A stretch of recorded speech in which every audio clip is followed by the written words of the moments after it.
Hope you're doing well today, January 8th. Time is flying by, bud, with a morning, Bitcoiners. Morning. Jeremy, another coffee time with the shaman. That's a cool title. I'll take it. Jeremy coming at us from California. We've got 13 minutes of dawn, but no sunrise yet for another 15 minutes in California. Wow. We love having early risers with us. Early risers are the best, Early rising, by the way, very healthy thing to do. Very healthy. Morning, Bud, Tom. Morning, everyone. We got a maximum sunrise today in Montreal. It was beautiful. It was red.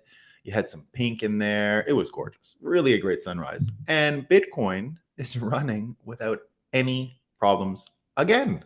So we're good. All that's left for us to do is have a coffee and talk about what is new. All right. So, as you know, we like to start every single morning with the fakest news we can find. Remember I mentioned the new category of all the non-white supremacists out there? So we got another one from Al Jazeera. Why white supremacists are not always white. Black and brown men committing white supremacist crimes in America should not surprise anyone, says Christopher Rhodes, who's a lecturer in government at Harvard University and lecturer in social sciences at Boston University. So he's got 2 gigs. Good for him. There's a few more along this line of white supremacy, but they're not really white supremacists. This one's great. So this is with the this is everything to do with the affirmative action thing, right? That one again. So Asian American conservatives have become key allies of white supremacy, but they add a little more to it, right? Because the nation wasn't okay with just the race thing. They had to put the communist and capitalist thing. So there's a sub headline: Asian American conservatives' consensus on anti-blackness and misogyny strengthens the politics of the capitalist class. Okay, that really sounds clever. What I just want to say, though, and someone made this joke on Twitter yesterday, but I love it, that it turns out that the white supremacists are becoming more diverse than Harvard, right? The diversity in the white supremacists is like through the roof right now, right? That's what I'm seeing. I'm seeing all of these white supremacists that are Latinos, that are blacks, that are Asian American. So if there is a silver lining here, it's that the white supremacy movement is becoming so diverse that it's going to fit in. It's just going to fit into the modern world, right? It's very diverse. White supremacy, the most diverse thing, with the most diverse growth in any subcategory going, right? So good for the white supremacists.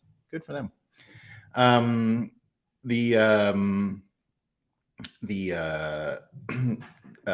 Sound of Freedom story continues to get a lot of amazing feedback, right? So it's a new subgenre again, right? We love the subgenres of fake news. So this one's pretty good. Sound of Freedom is a superhero movie for dads with brain worms. The QAnon-tinged thriller about child trafficking is designed to appeal to the conscience of a conspiracy-addled boomer. Okay, that's cool. So it's all about brain worms now. If you watch that movie, there's a couple more. It's not just that, right? This one's pretty good. Sound of Freedom, the low-budget film about child sex trafficking, almost topped the box office on July 4th, but its star, Jim Caviezel, has been linked to the QAnon movement. Sound of Freedom is a box office hit whose star embraces QAnon. And then, of course, the old Guardian headline, right? The QAnon adjacent thriller seducing America, right? So that's another one. Now we've got 2 more really excellent examples here. And they both now have to do with the Threads thing and the government censorship headline that came the other day. So the one on the government censorship, on July 4th, a court, it was in Missouri. I said Louisiana, but as I mentioned during the live show that day, there was a lot of sort of conflicting statements about which federal court and which state. So it turns out it was Missouri. So the U.S. government has filed an emergency stay request to keep censoring Americans on social media, right? They didn't like that judgment. So a couple of days later, they get the the stay up and running. And finally, this one's pretty good, right? This comes from CNBC, right? Because, Facebook has launched Threads. We talked about it yesterday. We're going to talk a little bit about it more here. Not too much, though. But CNBC had advice for all of us, right? Just in case we're worried and wondering what's going on. There's a new platform, right? Oh, God. Meta Threads doesn't need the negativity of hard news and politics, exec says. Right, so they don't want the negative. They don't need it, right? Good for CNBC. They get that message out there. They don't need it. Now we know, people saying it doesn't need politics, and it looks like they're making a real effort to not have politics, right? So there's a screenshot that's been floating around Twitter with Donald Trump Jr. So anyone who tries to follow Donald Trump Jr., a warning comes up. Are you sure you want to follow Donald Trump Jr.? DC Drano is another one. Are you sure you want to follow DC Drano? And then it comes to a little warning below the thing before you follow them, right? So you can't just follow them. You get the warning. It's a pop-up screen. So are you sure? And then it says, this account has repeatedly posted false information that was reviewed by independent fact checkers or went against our community guidelines. So then you have to reiterate. You got to hit follow again, right? So ALX says, if you launch a so-called Twitter killer that censors people the second they join the app, it's not really a Twitter killer, right? So lots of people talking about whether or not this thing is going to have legs, whether it's going to be relevant at all, whether or not you're going to see people, actually use it. I made the prediction yesterday. No, it's pretty boring stuff. You've had their executive come in. But I want to read this one note here because this comes from the crypto people, right? The crypto people. And it's very funny, right? It's very, very funny. Let me just see if I actually even copied that one. I think I did. Because the crypto people have embarrassed themselves again. This is great, though. Let me find it. I did not bring it over, but I have it right here. It's the only one out of place. Today. All right. And this is great. So some executive there, let me find his name. One of the guys running this thing. And so let me find it. Yeah, here it is. His name is Mosseri, right? Mosseri. So he says, we're committed to building support for ActivityPub, the protocol behind Mastodon, into this app. We weren't able to finish it for launch, given a number of complications that come along with a decentralized network. Decentralized. This is not the crypto part yet. I'm going to get to the crypto part, right? This is a Threads executive. If you're wondering why this matters, here's a reason. You may one day end up leaving Threads, or hopefully not end up deplatformed. If that ever happens, you should be able to take your audience with you to another server. Being open can make that happen. So what exactly is going on, right? Well, it turns out that once you sign up for Threads, if you want to delete your account, you have to delete your Instagram account too. So you're already stuck. So whatever he's saying about data portability, of course, it's a jack off. He's not doing it, right? It's a scam. But here's what the stupid crypto people say, right? So the dumb crypto people say, oh, look, he's getting into Web3 data portability. Oh my God, he's going to do the Mastodon Web3 portability stuff. Wow, great, right? They're all excited that this is happening, right? The stupid Web3 crypto people are sitting there saying, oh, great, Facebook Threads. You can't talk about politics, none of that, but they're going to have Web3 portability. But wait a minute, what's this? Hold on here, right? He also made another hire yesterday, Zuck, right? Wasn't enough. Right? Data portability. What about this? Former CIA agent takes over election policies at Facebook, and he's going to be using Threads. They added another one of these things that the courts just said on Tuesday they can't do. They can't do it, but they're going to do it. They retire them.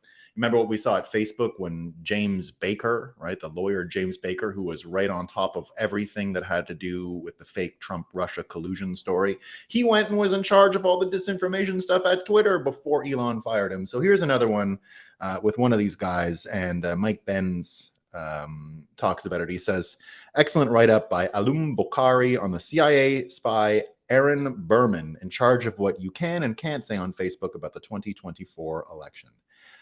So there you go, guys. We don't need to talk about politics. Everything's cool, man. Don't worry about it. Everything's cool. We don't want the stressed out politics stuff. Adam Singer mentions the following. He says, you will not post about politics or news. That's bad speak. Also, being angry is not tolerated. Why do they think we're angry? Basically, just talk about things our advertisers want to run ads against. It helps our revenue. So that's what this Mosseri guy ended up saying, right? We're not really into a public square for fighting. We're not into that, right? There's nothing to fight about, really, right? So they're kind of roasting politics, saying no one really needs it. Meanwhile, you know, the Rohingya, all kinds of people who would love to have some place to complain about their lot in life against their political government, including the January 6th people, which we're going to talk about in a minute. But I got to say, the best reaction to this whole platform, the funniest reaction out there to this whole platform, came from Cobra Tate. You know, everyone knows, of course, Andrew Tate. Not really a fan of Andrew Tate, but you got to admit he's a good writer and he's persuasive and gets people talking about what he talks about, right? So you gotta hand him that. He is one of, weirdly, the most persuasive people in the world these days. And I actually believe, you know, I don't like his politics. I don't like his style. But I'll admit he's got a major role to play for Bitcoin going forward, just because of his ability to destabilize the matrix with his forthright way of talking. So this is what he said about Threads, right? And he has it perfect. You got to admit it. You just got to admit whatever else is going on with this guy. You got to admit he knows how to summarize these things. He says, we finally get a chance at relatively free speech on social media, a chance to save the world through truth. Then when their cucked matrix-controlled opposition launches a competitor, you rush to sign up. No honor, no respect. Bitch-made losers without street code. Traitors. It's just funny. Come on. Like, it's just funny. Right? You could just imagine him saying that to someone like, did you see my thread? I would just put a thread out, you know, on Threads. It's just great. So given all that we've just heard about Threads, right, there's nothing to talk about in politics, guys. Come on, just make sure our advertisers have some clean content. Run it, right? Well, they don't like running Rusty Rocket's show. That's why he had to go. So Russell Brand had to go on to Rumble because Google didn't want nothing to do with his stuff, and he was getting censored and this and that. And yesterday, he ended up having Tucker Carlson on the show, right? And it was huge. It's done massive numbers. I think they had over 1 million live. So again, this is one show on Rumble getting 1 million live viewers. I think it went up to 3 million viewers or something like that. I've heard some numbers, you know, a lot of bullshit around the numbers, of course. But looks like that's what's happening. So the conversation ended up being great, right? So here's what Glenn Greenwald says just about the size of the show. So Russell Brand's live midday interview with Tucker Carlson on Rumble was watched by almost 1 million people within the first few hours. Numbers that CNN can't dream of matching ever, let alone Friday daytime in late July. And the numbers, you know, continue to just fly. Now, Tucker also got deeply into his January 6th footage and story. Now, if you remember, Kevin McCarthy, the House Speaker and the head of the Republican majority in the House, gave Tucker Carlson 40-something thousand hours of January 6th footage. And this was not so long before Tucker was actually fired from Fox. So we never got the thing. There was a whole bunch of everyone wondering what was going to be in Tucker's reporting. He did one report on January 6th and was let go not long after. We talked about it here, but we still haven't seen any of the work. He said he had all kinds of people going over the video. They were going to create something, And now in the interview with Rusty Rockets, with Russell Brand, we finally got some more detail on what he was seeing and its relation to why he was fired in the end. So first of all, the big story was that the chief of police at the Capitol told him the crowd was filled. with January 6 agent provocateurs, so people who worked for the government, filled with federal agents, which we've known for a while, but we didn't know the numbers, the concentration, those kinds of things. And so when he said it was filled, right, Tucker describes Fox execs attacking him for the January 6th report, and they said, he said F you to them. So what exactly did we find out in the interview, right? So he said that the thing was filled with federal agents. He planned on airing that interview, but it was canceled before he could do it. So the interview where the chief of police for the Capitol said on record that the crowd was filled with federal agents, we've never seen that because the show was canceled and fired. Now, there's some people who say they don't want the world to know the truth, and that's what's going on around all of this, right? And more, the more and more we look at it, the more and more it seems like that's what's happening, right? And there is no ability to come to any peaceful resolution. It looks like you're going to continue to be called a brainworm dad, a dad with brainworms, if you ask any questions about any of this stuff, right? And again, it's one of the reasons why I think RFK's candidacy is so relevant. Someone asked Eric Weinstein what they thought about the RFK candidacy. And again, remember what we said here from the very beginning about the RFK candidacy, that it seemed to gather all of the threads from JFK, from the 1960s, from the Uniparty, from the Industrial War Machine, from the Bank Secrecy Act, from the basically every way America has gone wrong since his uncle was assassinated. He gathers all of those threads within his candidacy and allows you to sort of deal with the whole entirety of the last 60 years of American history. And Eric Weinstein summarized it, and he says, so someone asked him, Eric, what do you think about Robert F. Kennedy Jr.? Now, I had a bit of an inside scoop on this, because if you look in one of those pictures from Bitcoin 2023 in Miami, where I was with RFK, if you look in the background, you'll see Eric Weinstein in one of the pictures. He photobombed us. So I already had a sense of Eric Weinstein's understanding of RFK. Believe it or not, I was one of the first people to ever reach out to Eric Weinstein from the Bitcoin industry. I reached out to him in 2019, and I interviewed him in New York City, and he did a CoinDesk thing, an event with us, and I had spoken to him a bunch on the phone before that, and since then I've maintained a pretty casual relationship with the guy. We've talked a few times since and meet at all these events. So I've been able to pick his mind about a lot of things over time. And one of them was this RFK thing. So I understood right away where he stood on the whole candidacy, but he gave a great answer here. So this person comes out and asks him, where do you stand on Robert F. Kennedy? He says he is the discovery and disclosure candidate. Assassination disclosure, Wuhan disclosure, Epstein disclosure, Ukraine disclosure, pharma disclosure. Indeed, his whole candidacy seems to be just offer people the truth. And he's pretty grounded about it all, saying, if people have an appetite for the truth, I'm going to win. And I think that's true. I don't think he has to go further than say, I have an appetite for this. If the people have an appetite for the truth, they'll vote for me. He doesn't need to go out and, say, well, if I learn how to do a backflip and a handspring, all these other things, then maybe people will vote for me. He doesn't have to do anything else than be himself and tell the truth, which is not always easy, but that will be enough, I think, to get him there. So Tucker had more to say about in the interview. So one of the things that he had to say was about this war issue. And again, RFK, Tucker,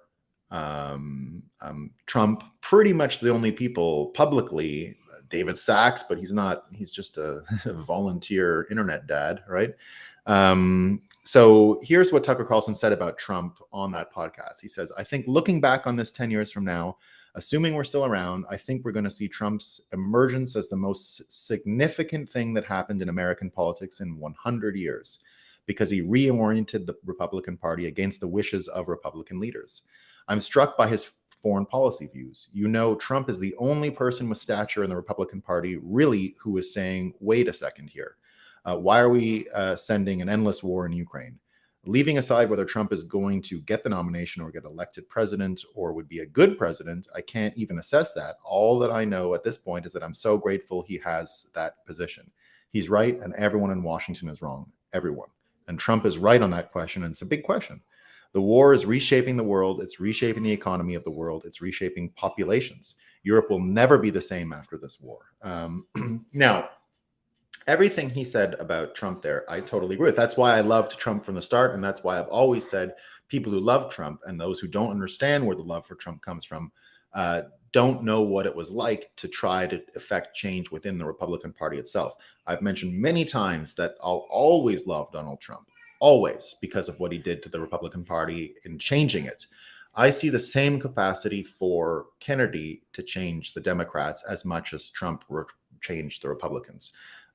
Kennedy, that's why the whole title, Kennedy Democrats, pops as much as MAGA did, right? It's sort of a line in the ground. I don't think the majority of Democrats want to be associated with the sicko stuff that the Bidens are doing and the sicko stuff that you hear Zuckerberg and his friends up to. I don't think any of them are going to or would like to publicly support any of this stuff you see around just the wild lawlessness of Karine Jean-Pierre, for example, right? You know, she said yesterday when they asked her questions about the cocaine and Hunter, it's irresponsible to ask, she said. It's irresponsible, right? So I still think a majority of Democrats are embarrassed by that kind of behavior, embarrassed about people trying to hide, embarrassed about people not trying to talk about this stuff. And in the same way, exactly as Tucker is mentioning here, just one second.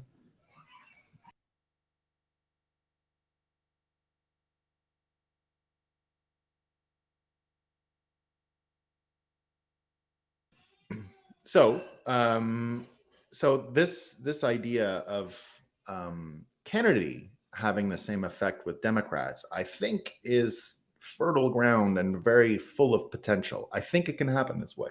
I think Kennedy can be such a tonic for the sickness that a lot of Democrats have, especially around things like January 6th, right? You know, this whole idea of January 6th as exactly as they said, you know, when they were talking about the QAnon thriller brainworms, January 6th has been that for a long time, right? To imagine that they're still selling the story, especially if you contrast it with what happened in Russia a couple of weeks ago, right? That was an insurrection. Now they call that a protest, right? That was a protest with the Wagner and Prigozhin and all these things. But contrast it with what we saw in January 6th, no weapons, right? They're still selling the story that the magic lectern and the magic room occupied by the magical buffalo horn guy would cause the greatest military in the world to abdicate and just say, like, it's capture the flag. You got it. It's over. You got it. It's capture the flag. You captured the flag. You get the nuke codes, buffalo head guy. You know, I saw someone on Twitter make that joke when they were selling the insurrection in Russia with the Wagner thing right in the middle of it. He goes, this is not an insurrection. Where's the buffalo hat guy? Come on. You can't have an insurrection without buffalo hat guy. They don't exist. It's not a real thing, right? You know, you have that whole conversation there. Now, you can see a bunch of other conversations around that war disclosure piece and this, you know, trying to get towards a peaceful resolution to what's going on there. You know, when we look at threads, we don't want to talk about politics. Well, there's politics whether you like it or not. Remember, we talk about Bitcoin. You don't necessarily get a choice, right? War comes to you. Bitcoin comes to you. Economic change comes to you. It's not always a question of choosing when it comes. And war is very similar, right? Well, in fact, it's the war that comes to you that you don't get to choose. Bitcoin is similar to war in that sense. And you know, when you think about and want to even talk about what's happening right now with the NATO meeting next week, right? So NATO is going to meet. They're going to try and bring Ukraine into the fold. Lindsey Graham saying, I will be working with Republicans and Democrats in the Senate to pass a resolution urging the admission of Ukraine into NATO. Rand Paul saying, absolutely not. This is exactly wrong as usual, and could very well lead us into war with Russia, something no one would want. You're talking now about the cluster bomb issue, right? So America shipping cluster bombs over to Ukraine. Some people saying that's basically too close to getting involved in the war. This would be a war crime. So you can't just go and do it, right? And now I guess we're just not going to have a conversation about it. That's sort of what is going on. David Sachs talking about the rules-based international order. Remember what everyone said? Even the Federal Reserve and the BIS and all these guys, oh, the US dollar is going to remain the global reserve currency as long as the federal institutions and democratic institutions remain running. It's no problem, right? Well, here, I guess this international order banning cluster bombs, we don't give a shit, right? Cluster bombs have been upgraded from war crime to important tool to bring the killing to an end. All countries should update as soon as possible. That was David Sachs talking about this whole thing, right? But meanwhile, right, indeed, the Federal Reserve is aware that as long as these institutions remain powerful and strong and operating, then indeed the US dollar will remain the global reserve currency. But as we see, people are having less and less confidence in these institutions. So simultaneous to NATO meeting about Ukraine, just a few weeks later, you're going to have another meeting, and that's the BRICS folks. And now the BRICS folks have confirmed, right? Russia confirmed yesterday they are launching a BRICS currency, and it will be backed by gold. So they're going to be meeting in August, just before the Federal Reserve meeting at the end of August in Jackson Hole. And you get all these kinds of countries now applying to join BRICS. You're going to have a narrative around de-dollarization going into the Federal Reserve meeting at late August. So what comes of it, we'll see. But things are looking pretty, pretty not great for people who said this wouldn't happen. So Mario Stefano writes, China bought 23 tons of gold in June, marking the 8th consecutive increase. Now China holds 2,330 tons of gold in reserves. Also today, Russia confirms BRICS will launch a gold-backed currency. USD dollarization is starting. So in 10 years, do hold gold, USD, Bitcoin, or BRICS. So what do you think it's going to be? Is it going to be gold, right? Yeah. It's going to be the US dollar. Is it going to be the BRICS coin, right? Because of course, you can just absolutely, without a problem, trust China, Russia, India, South Africa, Brazil to manage a currency. They're so good at it. They're going to get it right this time. Don't worry, right? So there you go. There you go. The door is wide open for Bitcoiners. And it's even better than that, right? Not only is the door wide open, you're going to get an opportunity. Here's one of my predictions that I made a while ago. Looks like it's coming true. And it looks like this is where we're headed, because it's not just humans that are going to decide which between dollars, BRICS, shitcoin, gold, and Bitcoin is going to be the global reserve currency and the global trade currency and the global metric for the economy, right? AI might also have a role. And that's why I wrote the book, Satoshi Wedding Murders, where I made the prediction in 2016, where I started making this prediction that in the middle of the scaling debates, where I said, you know, we might not do it with engineering, we might scale it cognitively, we might use AI to help us manage it. AI might recognize this very easily as money, much more easily than what we have created as money as a facsimile of Russia and China managing a gold-backed whatever. Like how many AI will go, oh, that's money. Well, Bitcoin is very easy for AI to recognize as money because it's just numbers, one ledger, very simple. And it turns out that Lightning Labs has actually created an integration exactly as I predicted. So it's the beginning of what I predicted. And this is what it looks like. Dylan LeClaire shares it with us. He says a new standard for developers to connect AI to Bitcoin and Lightning, enabling dynamic pricing for APIs while allowing the AI to send, hold, and receive Bitcoin. And he says the future is here. And that's exactly what my prediction was, that AI would help you be the Bitcoin wallet. And help you manage your Bitcoin, and would be, in fact, your wallet. You would literally talk to it as if it's a friend and say, hey, I need some things, send message, send money, send this, send that.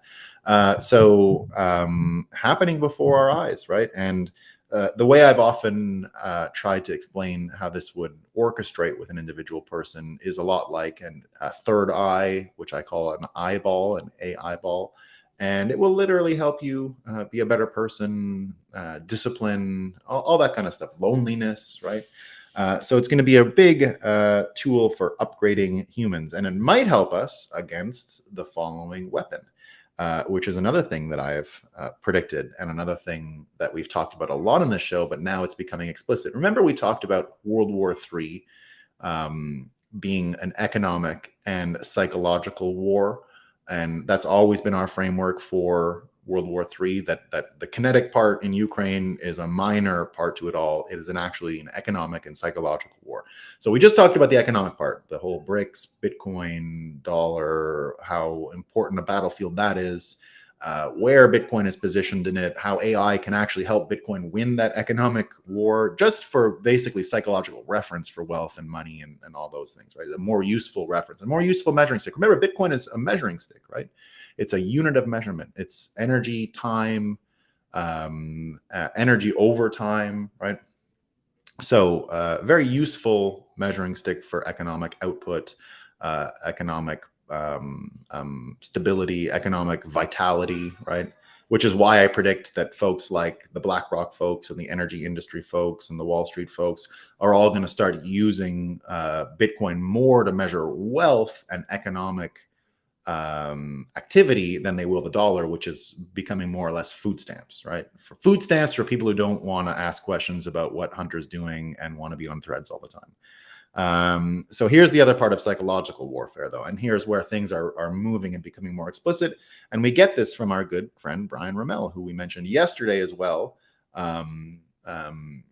as a big proponent of Bitcoin mining, a big miner, personal home miner of Bitcoin, and a big advocate of these personal AIs, and a big entrepreneur in distributing personal AI to people and innovating on it. So now this comes from an article that he's sharing on the Washington Times. And in that article, it says, the title is China's Military is Leading the World in Brain Neurostrike. Now, if you read the article, you'll see the thing that we've been saying for a while, that TikTok is actually a military armament, that it's a missile, that it's like weapons. The same way cryptography was treated at one point as a munition and as a weapon, and Bitcoiners, early cypherpunks, had to fight against that designation. This is sort of in the same vein, where psychological manipulation tools are now explicitly becoming listed as munitions and military weapons. So here's what it says. China's military is leading the world in Neurostrike weapons report. The V2K technology many laughed at, even as they were 40 plus years of open patents on precisely how they work, now looks naive. So how is one protected? And he says, yes, tinfoil hats. That's actually how you do it, tinfoil hats. But within this list, they get into TikTok being exactly what we've been talking about here for a long time as one of the most powerful persuasion tools in the game. It is literally canned hypnosis and very difficult to fight against that algorithm. I don't go near it for that reason. I don't think you can keep your own opinions if you go on TikTok. I think you will, no matter what, be influenced. So now people explicitly coming out and talking about TikTok in military technology terms, Neurostrike and persuasion. And that's really the right way to frame it, right? So remember, people are now becoming wiser about what's going on, because it's not just China doing Neurostrike stuff. This is them saying they're advanced. I doubt it, right? You know, I used to worry about about TikTok influence in American politics.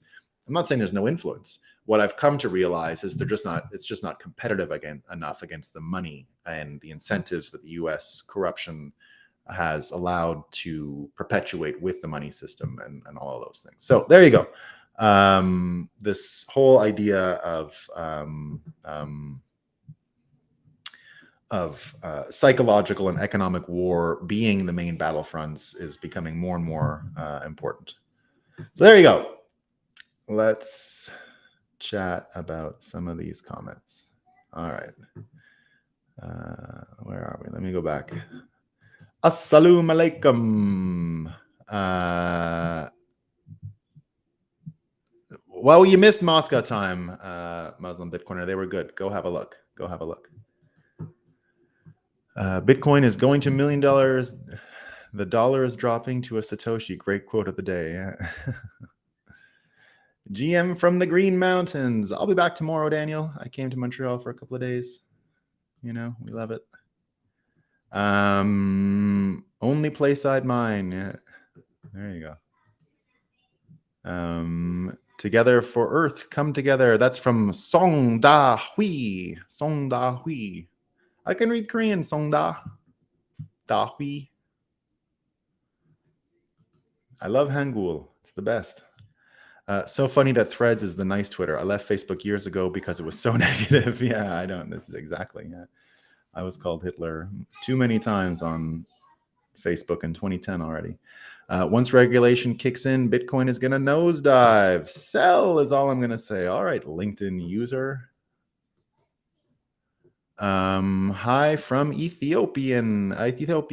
Hello, we love Ethiopia. I've always wanted to go. Big fan. David, as a socialist and disappointed with Obama's and Biden's broken promises, I'm voting for Cornel West. Yes, Cornel will split the Democrats and put Biden's re-election bid in jeopardy. All right. Good luck. Screw Biden. If Trump DeSantis wins, let our country burn. Okay. All right. That could work. Man, Eric is great. Yeah, his brother is fantastic as well. Yeah, I'm a big fan of both of them, and very grateful that I was able to connect with Eric over these troubling few years. Social media are heavily addictive. They sure are. Add to that the propaganda of the death cult that runs the world, and you have a population addicted to negativity. That's what I see. Yeah, and they are heavily addicted. Social media is super addictive. Super addictive. Look at those poor kids. David, rebellion, whoever incites, sets foot, assists, or engages in any rebellion or insurrection against the authority. The authority, David, the authority. So you're going to use a bunch of words to think in your brain now? Words, right? You just get some words in there and then it all makes sense, right? Just put the words in and then it's an insurrection. Just say insurrection, David, and you get what you want, right? So glad your definition is so convincing to you. I need to see actual proof of an insurrection. Words won't do for me. Donald Trump incited. Oh, he did he, David? I see. I can spin it however I want. Well, you can spin it however you want. He's a criminal and must be tried. David, you got to go and touch some grass and get some fresh air, man. You're not doing well. Your Hal thing is not happening for you, man. It's not happening. Age of Bitcoin, best ever will be. Absolutely. That's what we love. Good name, Veterans Cannabis. Yeah, I like that name. AI is going to exponentially propel blockchain tech. I think so. Yeah, I think so. Even the merged mining component of it, I think that'll work. I think it'll be excellent for merged mining. I'm becoming a bigger and bigger fan of merged mining. Our motto, you're going to see a lot of merged mining content at Bitcoin Amsterdam, by the way. Our motto, hope for hopeless, help for helpless, healing for hurting, much like effects of Bitcoin social benefits. That's really beautiful, Veterans at Cannabis Advocacy Group. We love it. What are advocates for Bitcoin, corporate cronies, why are or what are? David, you got to write English. Why are advocates for Bitcoin corporate cronies? I think you're hallucinating, David. I think you're having a hallucination. You got to be careful. Bitcoin is politically neutral. No, it's not. It's not partisan, but it's not neutral. What are you talking about? Bitcoin doesn't argue. So how can it be neutral? It's a monolith. It's an absolute. You can't. That's not neutrality. There is no compromise with the protocol. The dollar is basically food stamps. Yeah, that's what I say. It's food stamps. It's food stamps, right?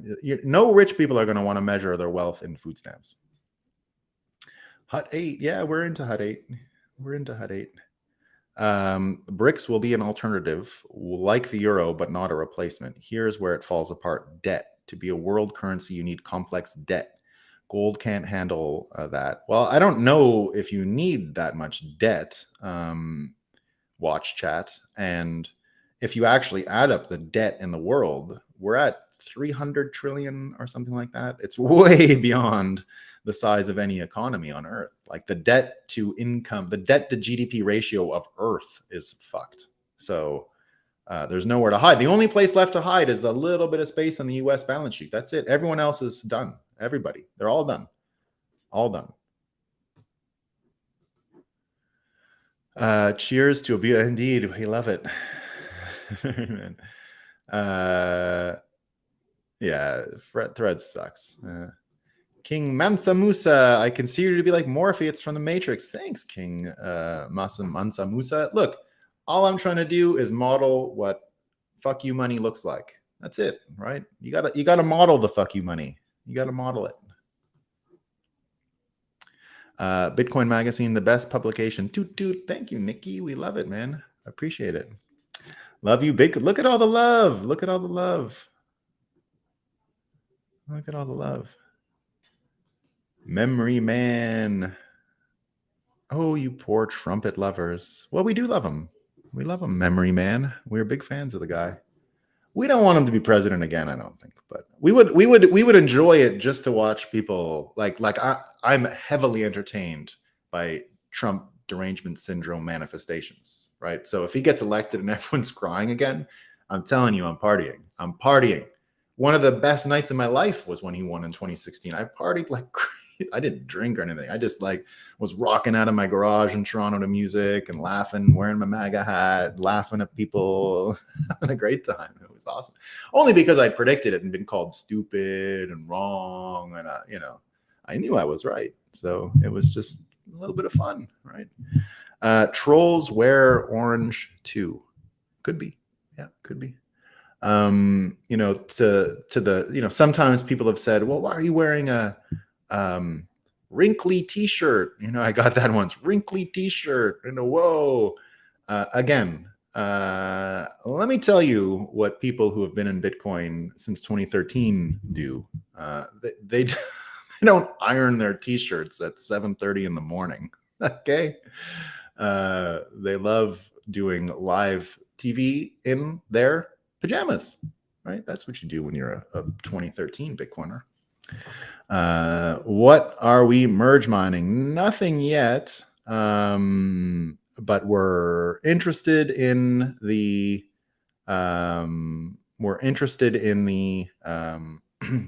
applications of it. That story the other day of the hot tub in Brooklyn, which is merge mining, more or less, right? It's just a physical manifestation of merge mining. You don't have to mine anything. You're using energy for another purpose. You're merging two economic activities, one mining Bitcoin, the other heating a hot tub. But that's more or less it. So I think that is going to take off, right? This idea of doing that. Jeremy, where is your novel, The Blue Moon, available? I just pulled it from Amazon, but I will maybe I'll share a singular copy with you, Jeremy. I can do that.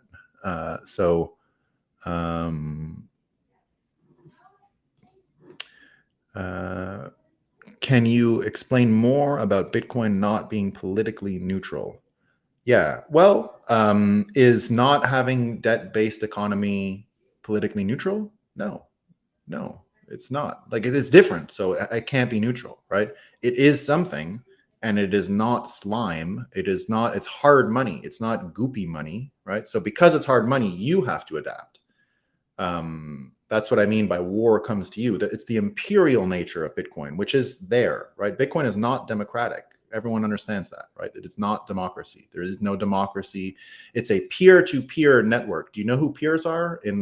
Where that word comes from? Do you know where the word comes from? Peerage. Peerage is lords. It's aristocrats. It's not everybody. It's not.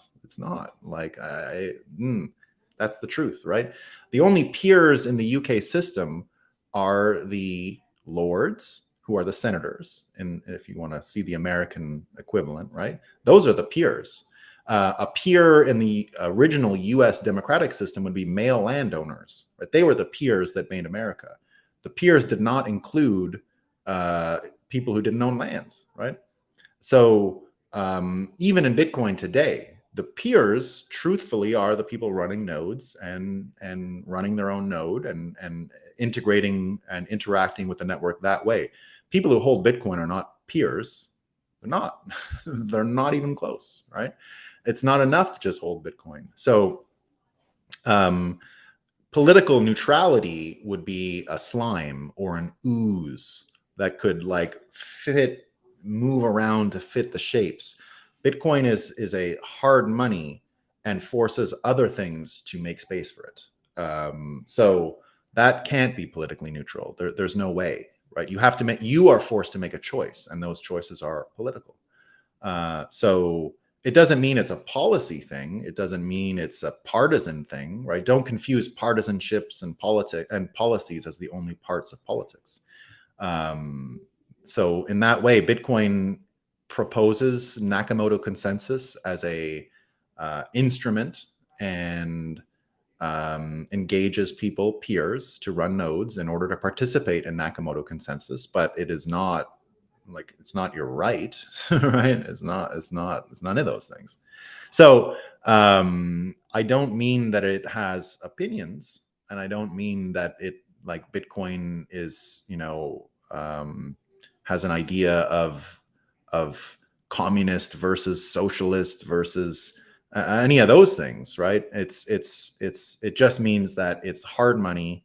You have to change. And that's why I often talk about the dialectic that America shares with it: revolutionary force, imperial power, and how they're sort of twin cores, like the wands in Harry Potter between Voldemort and Harry, right? So it's the same kind of idea. They are mirrors of each other and oscillate between those two realities. Those are related poles on a continuum: imperial force, revolutionary power, and they exist in that binary together. And so when I think of Bitcoin and politics, it's two opposite things at once. It is a revolutionary force, but it's also an imperial power. You can't argue with it, right? If a bunch of American rich corporates like energy companies and Wall Street decide that they want to measure their economic output in Bitcoin, guess what? The Bitcoin's going to go up in value. Now, to the people that are here first, it's a big advantage for you, right? But when you think about hyper Bitcoinization and this whole idea of being a whole coiner and all that being sort of far off and unattainable one day, well, that's because of this, right? Because of this decision by rich people to not measure their markets in food stamps and instead in the best money ever created. So because Bitcoin invented money, Satoshi Nakamoto literally invented money. Whatever happened before was a facsimile that worked well enough, but had too many entropic entry points and decayed over time. Bitcoin seems to have some form of entropy resistance, some form. There's still some entropy that can enter the system. But there you go.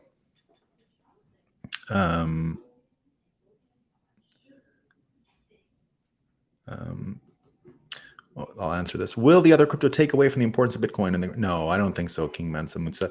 I continue to believe that the other crypto. So there's two or three things where I have sort of my own take on this. First of all, and this is where a lot of the Bitcoin toxic maxis, who I love, but where I think they might get it wrong, kind of.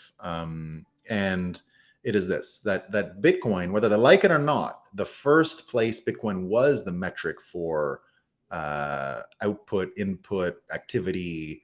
It was the reserve currency. Bitcoin was the reserve currency of crypto first, right? So even in the 2017 run, treasury management of all the shitcoins that were ICOing, they all went back to Bitcoin when things got effed up, right? And that was an important thing for Bitcoin to do, because it's that same aspect of starting with Bitcoin as the reserve currency on your balance sheet, which will spread to Tesla and all these other companies and energy companies and everything else. So really important point that crypto was first.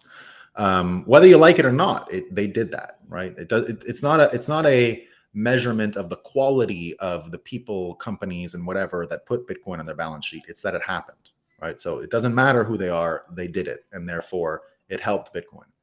And when I think of what's going on with Wall Street, the major difference here is that Bitcoiners want to alter society through time preference, It's a worldview, and that worldview ends up changing where financialization fits into the entire economic system. So Bitcoiners don't want the best and brightest. I'm saying, speaking for Bitcoiners here, this is my belief, but I think it's widely shared. Bitcoiners don't want to see the best and brightest continue to be financial engineers, which they have been in this era, because money was defined by debt. Therefore, the financial engineering of this sophisticated instrument required and invited all of these people, the best and brightest, to go work in that field. So the crypto people see that continuing, right? It's not so much that the best and brightest are in Wall Street or not. It's that now the only thing that they need to know, and the thing that they were lacking, is computer science engineering, right? So it's like more complication to be on Wall Street. Whereas Bitcoiners are saying, well, we want the best and brightest to go back to making chairs again. So I think the worldview of Bitcoiners is going to last. I think that's the track we're on, right? That the best and brightest are not going to be in Wall Street anymore, not going to be in financialization, or financial engineering. So the other side of it, the crypto folks, continue to be, I think, one of the better on-ramps for people that think financialization and financial engineering is here to stay and will be around forever and is a self-perpetuating system. Those people learn about Bitcoin through the failures of that system and understanding what's wrong with it. So the best orange pill out there is losing money in crypto on Wall Street, understanding the corruption of Wall Street, understanding the corruption of money, becoming financially literate, and then moving to Bitcoin. So I don't see many people who are living without cognitive dissonance who haven't made that transition. People who haven't, the people who made a bunch of money on crypto, I get why they don't go over, right? So there you go. You think Vitalik sold ETH for USD? Of course not. No, I don't think so. No, I don't think so. Yeah. I don't think so. All right, hold on. I'll get to some of these, and then we gotta go. Oh, look, 3 years later, we still have Trump living rent-free in their heads. They can't tout how good their candidates are, so they're just but Trump. Yeah. Again, look, I'm all for this time around. I'm predicting, and I am for RFK. I'll take Trump. I'll even take DeSantis, even though the thing's going off the rails, right? I'll take almost anyone, literally almost anyone. Cornel West, he can move to Canada. I don't care about him. I don't know what he's doing around in the United States. He should go. If he hates it so much, get out. Beat it. Cornell. Stupid name. I see thanks. So it takes a political position by default, but it's consistent and open. Yeah. Okay. Yeah. So it's not ooze. Exactly. Yes, John. You can predict it. So it's not a snake in the grass politics, right? It's a predictable political stance, but you must negotiate with it, right? And it's not negotiating back. It's not slime. It's not ooze. It can't do what you're used to seeing in politics. An example, one who identifies as an atheist is a religious person. It's a belief. There is nothing in the afterlife. Bitcoin being neutrally political. Is it? Yes. That's what I mean, Nick. Yes. Yeah. Yes. Precisely. An atheist is a religious person. That's exactly what I mean. That's a great example. Unlike people, Bitcoin has no feelings. Yeah. That's it, Dan. Good morning, crew. NFTs were always the biggest orange pill of the last cycle. Ordinals will be the next cycle. Yeah, I agree with that. So you can orange pill through you can actually look. It's why I always use the human capital migration to Bitcoin as a really good predictive model. So the first Bitcoiners are the cypherpunks on the mailing list. The second group to migrate professionally, and what I catalog are professional migrations. So quitting your job in whatever industry, and once you see that becoming a trend, you can see where Bitcoin is headed each and every time. So the first ones were the cryptographers. The political folks were next. That's how I got into Bitcoin. That's how I learned about it. I came from the sort of libertarian political side of things, and not exactly. I was into populism too. It was a sort of a mix, right? And then from there, the Wall Street people came, right? And so I saw the Wall Street people come. And then from there, the artists came with the original Rare Pepes. And now we're seeing the energy people come. And these migrations continue to happen where professionals leave their industry to come into Bitcoin. And the artists were a huge pile, and they can be orange pilled, just like the Wall Street people coming in got orange pilled from the crypto and the shit coins and the slinging and the trading and the craziness. And then the people came in for the art. The energy people are sort of the most sober, right? They're just like, I just want to save energy. But they're going to have the most effect in the end, I think. I think the energy thing is going to be even bigger than the ordinals. I think energy equals hyper Bitcoinization in 1 to 5 years. So there you go. Well, it looks like Kanye is disappearing a bit, Justin. We love Kanye, but look, I'm still interested in one of these cross-ticket platforms. I would love RFK and Vivek on a peace reconciliation ticket. You see Steve Bannon calling it for a lot now between Trump and RFK. I don't know if that one will work. I think they might just. I'm not sure if RFK is going to want to. I think he can win on his own without Trump, frankly. So, as much as I love Trump, again, he's expensive. I don't want to pay the price. I don't want to pay the Trump price this time. It's worth. Again, I'm of two minds. I think he deserves the chance, and he deserves to win, and all that. But I don't know. Is it worth it for me to have more fights and have to explain what Trump meant for another 4 years? I don't know. I don't know if it makes things better. It did in 2016, absolute necessity. I think we got all the juice we can squeeze out of Trump. So QAnon tainted the Trump RFK possibility. Maybe. But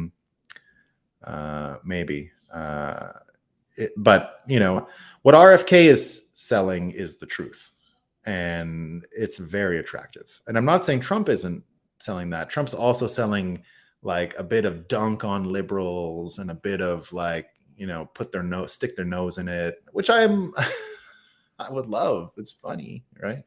I'd be there for the jokes and the lulls, but let's just for a second not be accelerationists for the lulls and say we can actually put World War III to bed. We can put it to bed with an RFK win. I think you can with Trump too, but it's a shields up situation with Trump, right? I think RFK can massage more brains than Trump can. So there you go. But we love Trump. We'll always love him. We hope the best for him, right?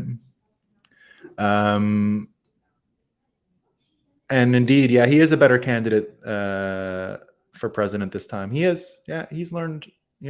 Again, there's no way I would ever be upset if Donald Trump won the presidency. But if it's my choice, I choose RFK because I think there's more upside and way less personal downside, right? I don't think I'm going to lose a bunch of friends again and all that stuff. So there you go. But again, look, I would thank God, and if Trump won too, right? I would, but I would also have to prepare for more. I would not be in a city if Trump won, right? If RFK wins, you can kind of have fun in the cities and do whatever you want. All right. That's all I got for today, everyone. No show tomorrow. I'll be back on Monday morning. Monday morning might be a short show because I have to go to the Vermont DMV and run a few license plates scams that I run. Like driver's license scams. I got a lot of scams. All right. Peace, everyone.